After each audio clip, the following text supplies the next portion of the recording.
নজর রাখবো পরবর্তী সংবাদে। বিলোনিয়ায় নেশা কারবারি হিসেবে জড়িত অভিযুক্তকে 5 দিনের পুলিশ রিমান্ড এবং তার সঙ্গে এনডিপিএস ধারায় সাজা ঘোষণা করা হলো। ইতিমধ্যেই যে খবর আমরা বিলোনিয়া থেকে জানতে পারছি, এনডিপিএস অ্যাক্ট মামলায় অভিযুক্ত বাপন সাহাকে আজ দুপুরে বিলোনিয়া আদালতে সোপর্দ করে পুলিশ এবং তারপরে 5 দিনের পুলিশ রিমান্ড চেয়ে আদালতে সোপর্দ করা হয় বলেই জানাচ্ছেন বিলোনিয়া থানার ওসি শিবু রঞ্জন দে। তবে পুলিশের সূত্রে যে খবর, গতকালকে রাত্রে সূত্রের ভিত্তিতে অভিযান চলে শিবু সাহার বাড়িতে এবং তারপরেই উদ্ধার করা হয়েছে বাপন সাহার বাড়িতে এবং তারপরে উদ্ধার হয়েছে বিপুল পরিমাণে নেশা সামগ্রী, প্রায় 20 গ্রাম প্যাকেট হেরোইন,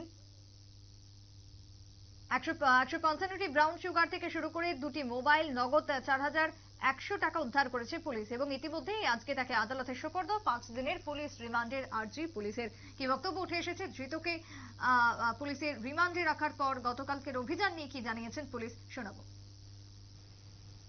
আচ্ছা, বিলোনিয়া থানার একটা গোপন সংবাদের ভিত্তিতে আমরা ওই মির্জাপুর সাহা কলোনি, এখানে বাপন সাহার বাড়িতে আমরা রেড করি।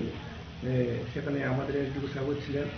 রেড করে তার বাড়ি থেকে কবে এই গতকাল রাত্রে আমরা রেড করি। তার বাড়ি থেকে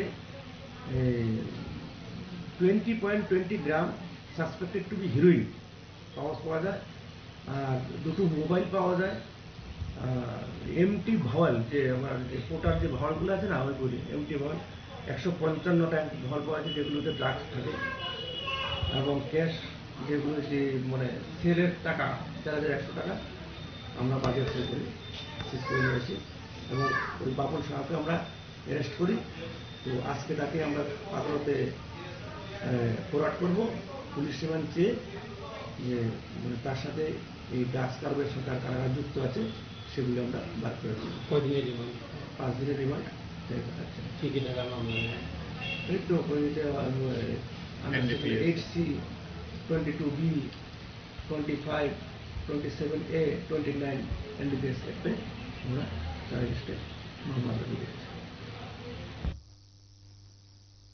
আপনারা শুনলেন পুলিশের বক্তব্য এবং ধৃত যুবককে আদালতে সোপর্দ করা হয়েছে। তবে ভোট মৌসুম চলছে আর এই ভোটের আবহে এক প্রকার বিভিন্ন ক্ষেত্রে অভিযান চালানো হচ্ছে। নেশা থেকে শুরু করে কোথাও কোনো অপ্রীতিকর ঘটনা যাতে না ঘটে তার জন্যই চলছে পুলিশের পক্ষ থেকে অভিযান এবং সেই মোতাবেক গতকালকে বিলোনিয়ার মির্জাপুর এলাকায় অভিযানকালে উদ্ধার করা হয়েছে বিপুল পরিমাণে নেশা সামগ্রী, তার সঙ্গে এক যুবককে গ্রেফতার করা হয়েছে। আগামী দিনেও এই অভিযান জারি থাকবে। রাজ্যকে নেশামুক্ত করা এবং নির্বাচন বা ভোট আবহে এই অভিযান প্রতিটা সময় চলে থাকে, সেই একই রকমের এবারেও সেই অভিযান চলছে এবং চলবে বলেই জানাচ্ছেন রাজ্য পুলিশ প্রশাসন। ছোট্ট একটা বিরতির পর ফিরবো, সঙ্গে থাকুন।